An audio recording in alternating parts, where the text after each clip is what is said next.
L'iPad est sorti sur le nouveau continent depuis un mois déjà, et malgré des débuts un peu mous en termes de vente, on constate l'apparition de nouvelles applications vidéoludiques. C'est le cas notamment de Small World for iPad.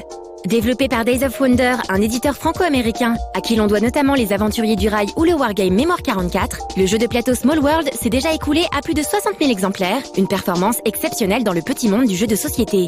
Small World for iPad, c'est le résultat de la rencontre entre le jeu de société et le numérique. Certes, des jeux existaient déjà sous cette forme, comme Risk, mais l'iPad a au moins le mérite d'apporter une nouvelle dimension, notamment grâce au côté tactile de la bête. Enfin bon, nous ne sommes pas les mieux placés pour parler de Small World for iPad, surtout si nous avons l'occasion de laisser s'exprimer l'un de ceux qui ont travaillé sur le projet. Je suis Gérald, de la société Days of Wonder, qui édite des jeux de société, des jeux de plateau. Et j'ai collaboré au développement de Small World for iPad, qui est l'adaptation du jeu Small World, qui est un best-seller de jeux de plateau. Je suis développeur d'informatique à la base, donc j'ai toujours fait du software. Et mon travail consiste spécifiquement à développer des adaptations de jeux de plateau. Small World est un jeu de plateau qui se déroule dans un univers d'heroic fantasy, type Tolkien, mais qui ne se prend pas la tête au sens où on parle de squelettes volants, d'orques scouts. Et c'est un jeu de conquête qui se joue à 2 joueurs sur iPad.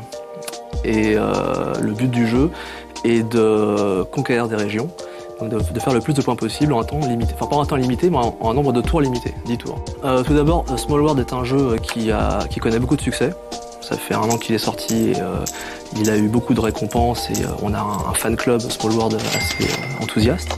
Donc il y a un public réceptif à ce jeu dans l'univers traditionnel des jeux de plateau.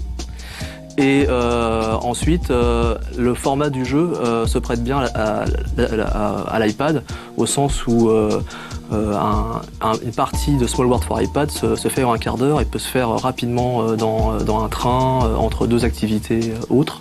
Et donc ce jeu est tout à fait adapté à l'iPad. Il faut tout de même admettre que la transition du jeu de société au numérique n'a jamais été chose facile. C'est d'autant moins évident lorsque l'on parle de l'iPad qui n'est toujours pas sorti en France. Emplis de doutes, nous avons demandé à l'intéressé quelles étaient les motivations de Days of Wonder à explorer ainsi de nouvelles terres. Je suis un joueur occasionnel et justement, Days of Wonder s'adresse à la fois, on va dire, aux hardcore gamers de jeux de plateau, mais vraiment tente aussi et réussit à attaquer d'autres segments, d'autres marchés. Notre rêve c'est que le grand-père puisse jouer avec son petit-fils et que toute la famille puisse passer un bon moment autour d'un jeu de plateau. La manière dont on voit la relation entre le jeu de plateau traditionnel et le jeu de plateau numérique, on voit ça comme un tout et comme un cercle vertueux.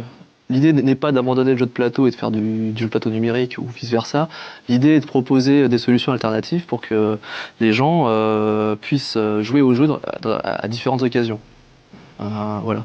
Donc on a vu des reviews par exemple de personnes qui n'avaient jamais joué au jeu de plateau traditionnel, qui ont acheté le jeu sur iPad, qui ont été contents du jeu et qui ont eu après l'envie d'acheter le jeu de plateau en boîte et vice versa.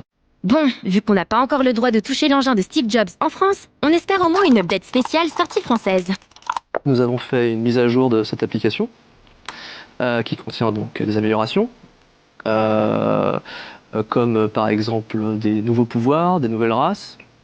Et là, nous apprêtons à soumettre une nouvelle mise à jour en préparation de la sortie européenne, enfin mondiale, a fortiori européenne, qui va inclure les traductions, enfin la version allemande et française du jeu, et qui contient aussi des sons in-game. Small World n'a pas bougé du top 100 des applications téléchargées depuis son lancement aux US. On espère donc que son prix ne changera pas trop pour la sortie française. Sur le store, il est à 4,99 $. Donc ça va être autour des 4 € en Europe. C'est un prix de lancement. Comme tout prix, il pourra être révisé par la suite. L'idée, bien sûr, c'est d'être à l'écoute de nos joueurs et d'améliorer le produit sans cesse afin d'être en accord avec les attentes des joueurs. Voilà, les fans de la firme à la pomme peuvent déjà précommander l'iPad, dont le prix définitif français devrait être annoncé au moment où vous verrez ce reportage. En tout cas, on espère que la graine plantée par Days of Wonder donne envie aux éditeurs de contribuer au grand arbre du jeu de plateau numérique. Et ce, même si on a un petit pincement au cœur lorsque l'on sait qu'on ne va pas lancer de dés.